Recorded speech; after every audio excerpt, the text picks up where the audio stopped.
दोस्तों, आप सभी को मेरे YouTube चैनल में स्वागत है। चलिए एक कहानी शुरू करते हैं। पहला प्यार। कहानी को शुरू से अंत तक सुनना, सुनने के बाद लाइक शेयर सब्सक्राइब जरूर करना।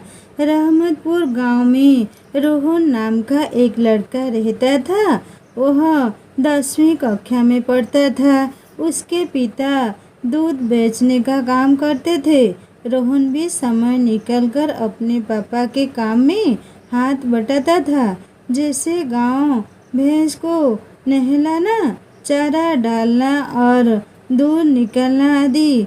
रोहन घर के काम के साथ साथ पढ़ाई में भी अधिक ध्यान देता था, जिसके कारण वह हर वर्ष अपनी कक्षा में प्रथम स्थान हासिल करता था। अपनों के लिए सबसे अच्छे उपहार। 10वीं बोर्ड की परीक्षा हुई, जिसमें रोहन ने पूरे स्कूल में पहला स्थान प्राप्त किया था। स्कूल में सम्मान समारोह का आयोजन किया गया। रोहन को फूल माला का हार पहनाकर उसे मेडल दिया गया। सभी बच्चों ने स्टेज के सामने बैठकर रोहन के लिए तालियां बजाकर उसका हौसला बढ़ाया। समारोह समाप्त हुआ। सभी बच्चे अपने अपने घर को चले गए। रोहन अपना बैग लेने के लिए क्लासरूम में जाकर देखता है तो कि एक लड़की, जिसका नाम मीनू है, वह टेबल पर अपना सिर झुकाकर रो रही थी। उस रूम में कोई और नहीं था। रोहन ने मीनू के पास जाकर पूछा, तुम क्यों रो रही हो? सभी बच्चे अपने अपने घर जा चुके हैं, तुम भी अपने घर जाओ। मीनू बहुत ही सुंदर और बुद्धिमान लड़की थी। उसने रोहन से रोते हुए कहा, मैंने इस बार पढ़ाई में बहुत मेहनत की थी, लेकिन मैं स्कूल में प्रथम स्थान हासिल नहीं कर सकी। मैंने अपने माता पिता से वादा किया था कि इस बार जरूर मैं प्रथम आऊंगी, लेकिन ऐसा नहीं हो सका। अब मैं अपने माता पिता के सामने कैसे जाऊं? रोहन ने कहा, अच्छा तो ये बात है, तुम इसीलिए रो रही हो? मीनू को हौसला देने के लिए रोहन ने पूछा, क्या मैं तुम्हें दोस्त कह सकता हूँ? मीनू ने सिसकते हुए कहा, जी हाँ। रोहन ने मीनू के आंसू पोंछते हुए कहा, दोस्त, जब रेस होती है तो उस रेस में बहुत सारे लोग भाग लेते हैं, लेकिन विजय किसी एक की होती है। ठीक इसी प्रकार हम सभी पूरे साल मेहनत करते हैं, लेकिन परीक्षा में किसी एक को ही प्रथम स्थान प्राप्त होता है। इस बार अपनी कमियों को ध्यान में रखकर पढ़ाई करो।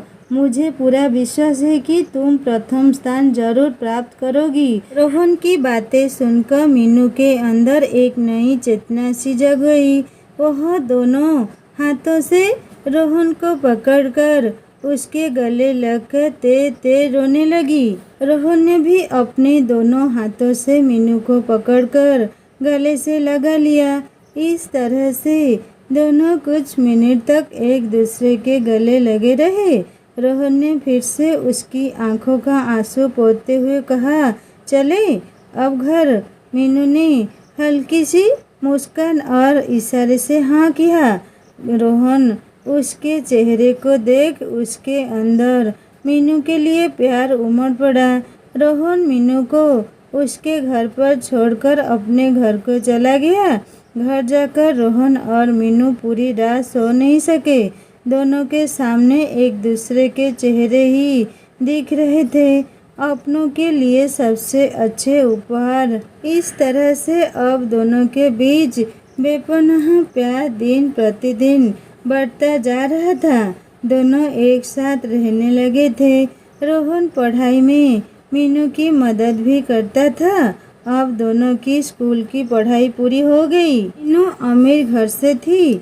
मीनू के पिता ने उसकी आगे की पढ़ाई के लिए शहर के महंगे कॉलेज में दाखिला दिलवा दिया, लेकिन उस कॉलेज की फीस अधिक होने के कारण रोहन उस कॉलेज में दाखिला नहीं ले सका। उसने किसी और कॉलेज में दाखिला ले लिया। अब दोनों मिल नहीं पाए थे। समय बदला। रोहन के पिता की मृत्यु हो गई। अब रोहन का घर चलाना मुश्किल हो गया। रोहन अपने घर को चलाने के लिए अपने पिता की तरह घर घर जाकर दूध बेचने लगा। एक दिन रोहन सक्सेना साहब के घर पर दूध लेकर गया। सक्सेना एक बड़े अधिकारी थे। रोहन ने दरवाजे की घंटी बजाई। अंदर से आवाज आई, कौन? रोहन ने कहा, दूध वाला। सक्सेना साहब की लड़की एक बर्तन लिए घर से बाहर आई। उसने रोहन को ऊपर से नीचे तक देखा। रोहन उस लड़की को दूध देकर चला गया। अगले दिन फिर रोहन दूध लेकर आया। उस दिन सक्सेना साहब के घर पर कोई नहीं था। रोहन ने दरवाजे की घंटी बजाई। जैसे ही रोहन ने कहा, दूध वाला, कमरे में से आवाज आई, अंदर आ जाओ। रोहन डरते हुए दूध लेकर अंदर जाकर देखा कि सक्सेना साहब की लड़की एक बर्तन लेकर खड़ी थी। उसने रोहन को सोफे पर बैठने के लिए कहा। रोहन ने मना किया, लेकिन फिर भी वह रोहन को सोफे पर बिठाकर बहुत सारी बातें करने लगी। रोहन को धीरे धीरे समझ में आने लगा कि सक्सेना साहब की लड़की को कहीं मुझसे प्यार तो नहीं हो गया है। वह मुझसे ज़्यादा बातें क्यों कर रही है? रोहन जब भी सक्सेना साहब के घर दूध देते जाता, वह लड़की उसे पैसे भी अधिक देने लगी और उसे अच्छी अच्छी चीज़ें भी खाने को देने लगी। लेकिन रोहन का लगाव उस लड़की के प्रति बिल्कुल नहीं था। एक दिन लड़की ने रोहन को अपना नाम मधु बताते हुए अपने प्यार का इजहार कर दिया। वह रोहन को अपने गले लगाकर बोली, मैं आपसे बहुत प्यार करती हूँ, मैं आपसे शादी करना चाहती हूँ। रोहन ने कहा, लेकिन मैं बहुत गरीब इंसान हूँ, मेरे पास कुछ नहीं है, मैं आपसे शादी करने के लायक नहीं हूँ। आप किसी अमीर घर के लड़के के साथ शादी कर लो। उसकी बातें सुनकर उसने रोहन के मुंह पर अपना हाथ रखकर चुप कराते हुए बोली, तुम्हारे मुंह से ऐसी बातें अच्छी नहीं लगती। अब दोबारा ऐसी बातें कभी मत कहना। अपनों के लिए सबसे अच्छे उपहार। रोहन ने अपने पहले प्यार के बारे में बताना चाहा, लेकिन मधु ने दोबारा से यह कहते हुए उसका मुंह बंद कर दिया कि मुझे अब आपसे कुछ नहीं सुनना, मैं आपसे शादी करूंगी। रोहन अपने घर आकर सोचने लगा कि मधु से पीछा कैसे छुड़ाए। अब रोहन को उसे अपने पहले प्यार मीनू की याद आने लगी। रोहन को समझ नहीं आ रहा था कि वह क्या करे। एक दिन रोहन मीनू के कॉलेज में जा पहुंचा। दोपहर की छुट्टी हुई थी। स्कूल के मैदान में एक पेड़ की छाया में मीनू और उसकी दोस्त बैठकर हंसी मजाक कर रही थी। तभी मीनू की निगाह उसकी तरफ आते रोहन पर पड़ी। मीनू तेजी से दौड़कर रोहन के गले से लग गई। मीनू और रोहन दोनों स्कूल के सामने एक रेस्टोरेंट में बैठकर बातचीत करने लगे। रोहन ने मीनू से पूछा, क्या तुम आज भी अकेली हो या फिर कोई दोस्त बना ली? मीनू रोहन को गुस्से से भरी आँख में घूरते हुए बोली, हाँ बनाया है, वह मेरे सामने बैठा है। दोनों एक दूसरे को देखकर जोर जोर से हंसने लगे। अपनों के लिए सबसे अच्छे उपहार। उसी दिन दोनों ने यह निश्चय किया कि दोनों एक दूसरे से शादी करेंगे। कुछ दिन बाद दोनों ने अपने पहले प्यार के साथ शादी कर ली और दोनों खुशी खुशी जीवन बिताने लगे। तो और एक लव स्टोरी शुरू करते हैं। राजू और नेहा की दिलचस्प प्रेम कहानी। कहानी को शुरू से अंत तक सुनने के बाद लाइक शेयर सब्सक्राइब जरूर करना। राजू और नेहा लगभग 20 साल की उम्र में थे। दोनों एक दूसरे को फेसबुक के माध्यम से जानते थे। दोनों आमने सामने कभी नहीं मिले थे। नेहा ने राजू की पोस्ट देखकर अनुमान लगा लिया था कि वह किस तरह का लड़का है। धीरे धीरे दोनों को ऑनलाइन बातें करते हुए कई महीने बीत चुके थे। अब दोनों की फ़ोन से भी बातें होने लगी थी, लेकिन सबसे बड़ी समस्या यह थी कि नेहा मुंबई में रहती थी जबकि राजू बिहार में रहता था। दोनों का मिलना आसान नहीं था। राजू किसी लड़की से बात करता है। इस बात की खबर उसके बड़े भाई श्याम को पता चल गई।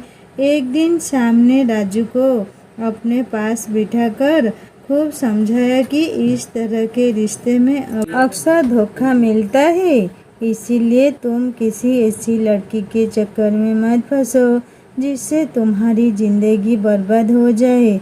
राजू ने नेहा से बात की कि तुम मुझसे शादी करोगी। नेहा ने जवाब दिया, क्या हुआ, इतनी जल्दी इस तरह के फैसले लेना हम दोनों के लिए सही रहेगा। राजू ने कहा, अगर तुम हाँ कहती हो तो मैं तुम्हारे बारे में अपने घर पर बातचीत करूं।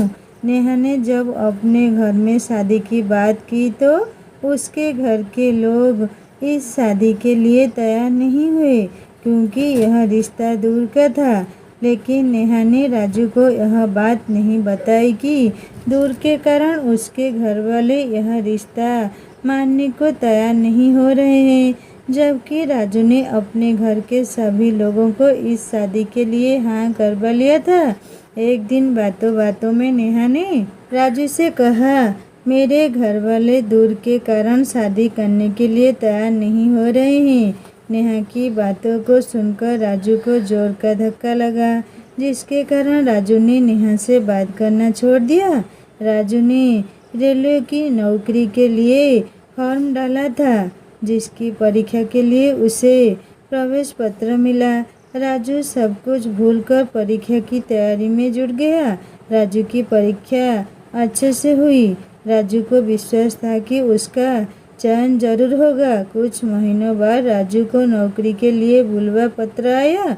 राजू को नौकरी ज्वाइन करने के लिए मुंबई जाना पड़ा, जहां पर उसे रहने के लिए सरकारी आवास मिला। राजू को नौकरी करते हुए कई महीने बीत चुके थे। एक दिन राजू के पास नेहा का फोन आया। राजू ने नेहा से बात करते हुए उसके घर का पता पूछा, जो कि राजू के सरकारी आवास से कुछ ही दूर था। राजू फोन पर बात करते हुए उसके घर के पास पहुंचकर किसी एक जगह पर नेहा को आने के लिए कहता है। नेहा राजू को अपने सामने पाकर बहुत खुश हुई। राजू ने बिहार से लेकर मुंबई तक के सफ़र के बारे में नेहा से बताया। राजू ने नेहा से पूछा, क्या तुम मुझसे शादी करोगी? नेहा ने कहा, मैं तो बिहार में भी शादी करने के लिए तैयार थी। अभी तो आप मेरे घर के पास हो। मुझे विश्वास है कि मेरे घर वाले हमारी शादी के लिए तैयार हो जाएंगे। नेहा ने सारी बात अपने घर वालों को बताई। सभी लोग इस शादी के लिए सहमत हो गए। राजू और नेहा की धूमधाम से शादी हुई। दोनों ने ऑनलाइन रिश्ते को ऑफलाइन में बदल दिया। दोस्तों, कहानी को यहीं पर ख़त्म करती हूँ। कहानी कैसी लगी मुझे ज़रूर कमेंट करके बताएगा, और अच्छी लगी तो सब्सक्राइब करके बेल आइकन दबा देना। नमस्ते।